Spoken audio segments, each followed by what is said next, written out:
And so anyway, my goal today is to help you so that, look, here's what we know.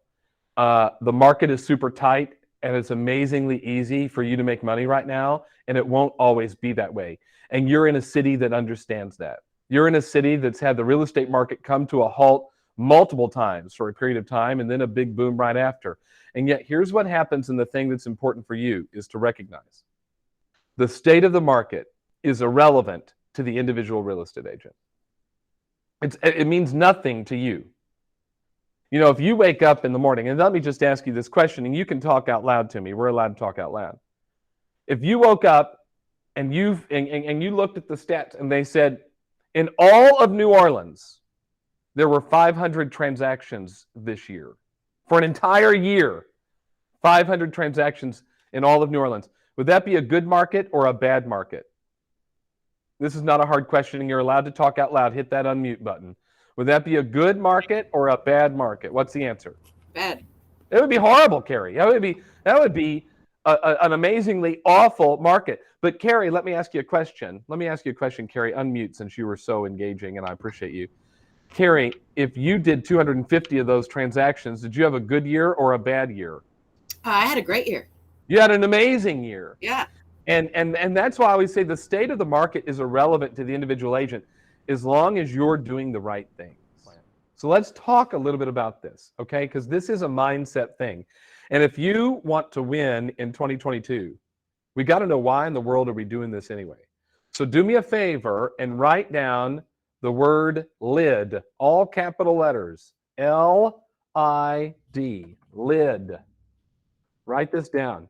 Now, who's familiar with what I'm talking about with the lid? Anybody know what I'm talking about with the lid? Is that the law of the lid? No, but that's good, Jason. It's good. You're going John Maxwell on me. I like that. Nice job. But that's not the answer. That is an answer, but not the one I'm looking for. Okay. Here's the thing. Is real estate maybe the toughest business you could possibly run in your entire life? Say yes.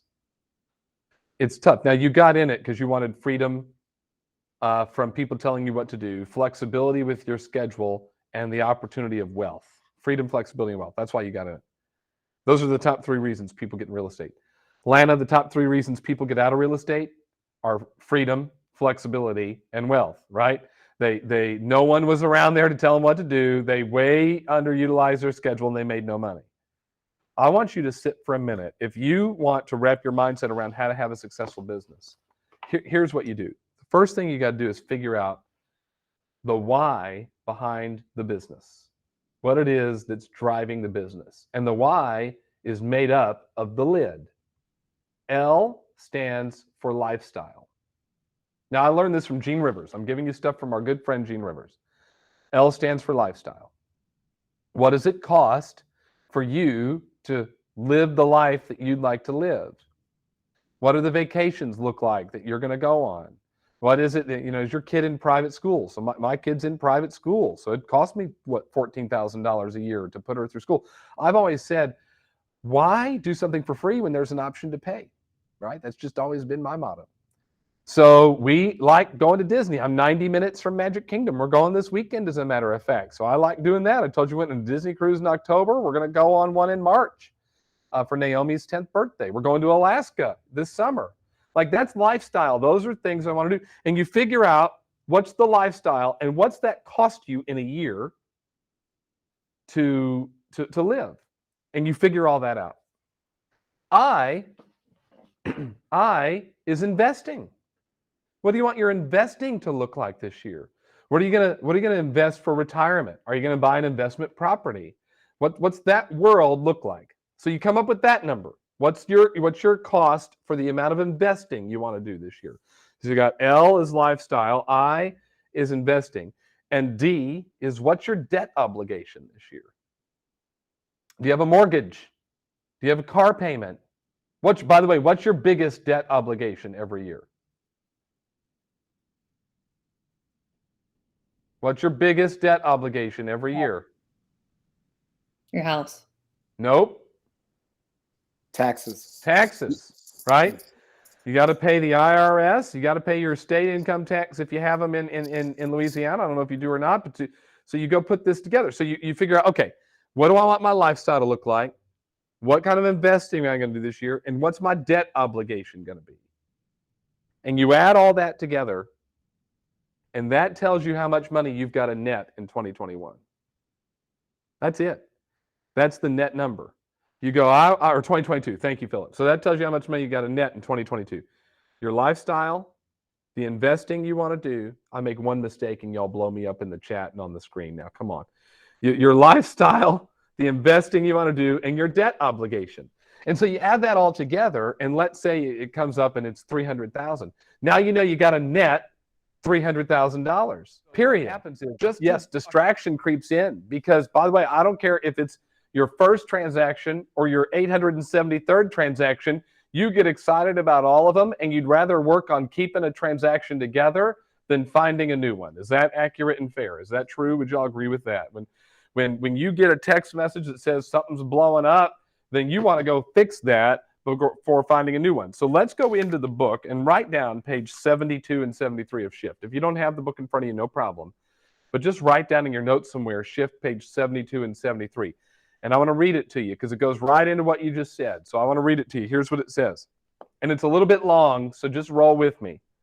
But on page 72, and by the way, don't get mad at me. I'm just reading Gary Keller's words, okay? So Gary@kw.com if you don't like something that says in here, all right? Here's what he says.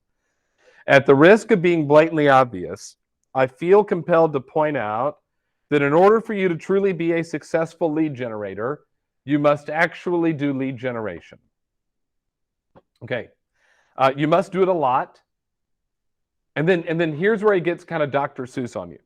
You can't do it one day here and one day there. You can't do it an hour here and an hour there.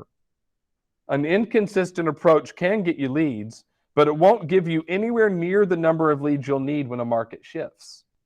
You're going to need a lot of leads, and that means you're going to have to do a lot of lead generating. You must do it every day. You must do it several hours every day. You must do it every work day for the rest of your career. You must ramp it up and keep it up. No negotiations. Got it?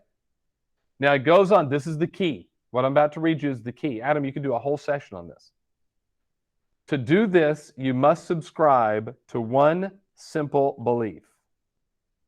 Dealing with business never takes precedence over finding business. Never. I'm going to say it again.